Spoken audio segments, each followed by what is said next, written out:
یکساں civil code آئین میں دیے گئے شہریوں کے حقوق کے خلاف ہے۔ آئین ہند کی دفعہ 25 و 26 جہاں ایک طرف ملک کے شہریوں کو مذہبی آزادی دیتی ہے، وہیں دوسری طرف دفعہ نمبر 30 ملک کی ہر اقلیت کو مذہب اور زبان کی بنیاد پر نہ صرف اپنے تعلیمی ادارے بنانے کا اختیار دیتی ہے بلکہ بغیر ریاستی مداخلت کے اس کے نظم و انتظام کی بھی آزادی دیتی ہے۔ یاد رہے کہ مذکورہ دفعات آئین ہند کے پارٹ نمبر 3 میں ہیں، جن کو آئین کی روح کہا جاتا ہے، جس میں یہ وضاحت موجود ہے۔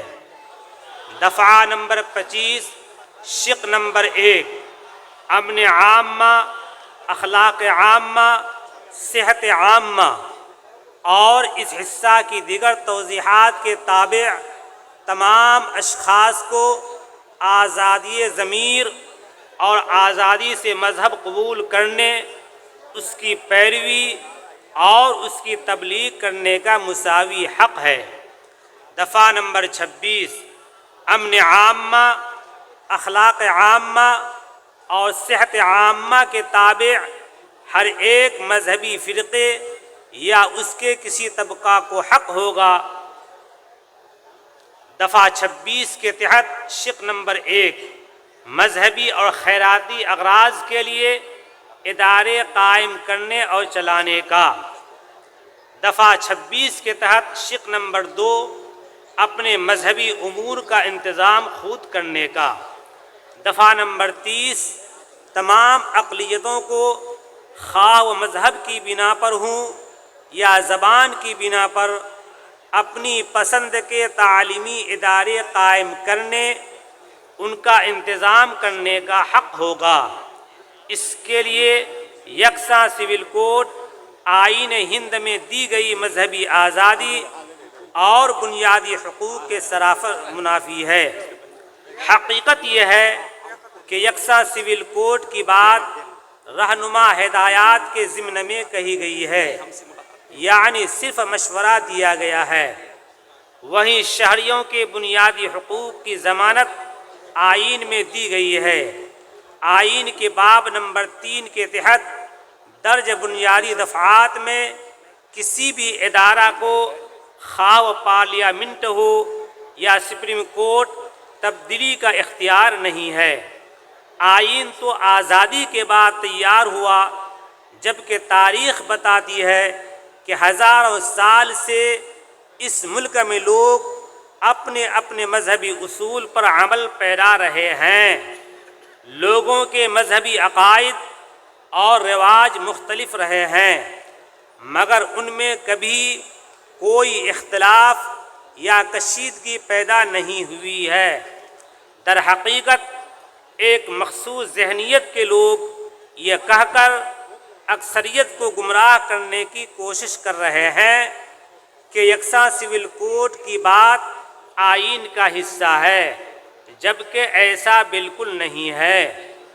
خود RRS کے دوسرے سر سنچالک گرو گول والکر نے کہا کہ یونیفارم سول کوڈ بھارت کے لیے غیر فطری اور اس کے تنوعات کے منافی ہے۔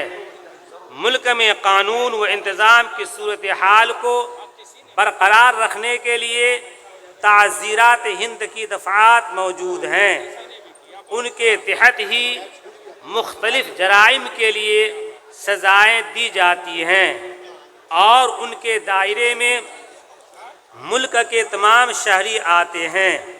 البتہ ملک کی اقلیتوں، قبائل اور بعض دوسری برادریوں کو مذہبی و سماجی قانون کے تحت آزادی دی گئی ہے، کیونکہ مذہبی، خاندانی و سماجی ضابطوں سے ہی مختلف برادریوں اور گروپوں کی شناخت وابستہ ہے۔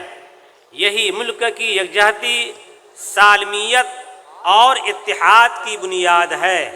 یکساں سول کوڈ نافذ کرنے کا مطالبہ شہریوں کی مذہبی آزادی پر قدغن لگانے کی ایک سوچی سمجھی سازش ہے۔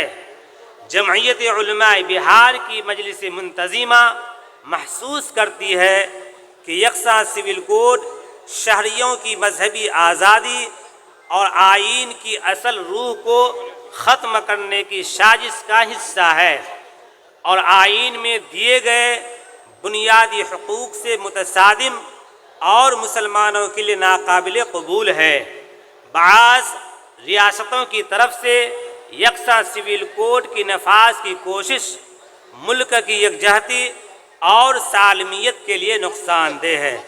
امید کہ آپ حضرات اس تجویز کو منظور فرمائیں گے انشاءاللہ۔ عزیز دوستو، اختلاف میں اتحاد اس ملک کی خوبصورتی ہے۔ ہم یکساں سول کوڈ کو ہمیشہ مسترد کرتے رہے ہیں، آج بھی اس میٹنگ کے حوالے سے مسترد کرتے ہیں۔ یہ ممکن ہی نہیں ہے ہندوستان میں یکساں سول کوڈ کا نفاذ، جب تک ترنگے میں 3 رنگ ہے اس ملک میں یکساں سول کوڈ نہیں آ سکتا۔ ہم پوری قوت کے ساتھ اس کو رد کرتے ہیں۔ مدارس اسلامیہ ملت اسلامیہ کی ریڑھ کی ہڈی ہے، اس میں پکا گاندھی واد بستا ہے۔ اجمیر شریف کی درگاہ سے لے کر کے ایک گلی کے مدرسے اور مکتب تک ہمارے دروازے بھید بھاؤ کے بغیر سب کے لیے کھلے ہوئے ہیں۔ ہم اس میں انسانیت کی، سیکولرزم کی تعلیم دیتے ہیں، کچھ چھپا ہوا نہیں ہے، مدارس کا سب کچھ ظاہر ہے۔ اللہ صدر محترم کو جزائے خیر عطا فرمائے، انہوں نے یو پی کے صدر حضرت مولانا سید اشہد رشیدی صاحب کو حکم دیا اور وہ اس حوالے سے سپریم کورٹ گئے۔ وہاں سے تمام ریاستوں کو نوٹس بھیجا جا چکا ہے کہ خاص مذہب کے مدارس اور اسلامی دینی درسگاہوں کی آپ کو زیادہ فکر کیوں ہے، اس کی وجہ بتاؤ۔ الحمدللہ اس نفرت میں ہماری محبت کی جنگ ہم جیت رہے ہیں۔ ہم کو آپ کی دعائیں اور تائید چاہیے۔ آج بھی آپ کے اجلاس میں تحفظ مدارس کے عنوان سے تجویز آ رہی ہے، وہ تجویز پیش کریں گے پٹنہ جمعیت علماء کے صدر اور مجلس عاملہ بہار کے رکن حضرت مولانا عبد الباسط ندوی، استاذ المعہد العالی پھلواری شریف پٹنہ۔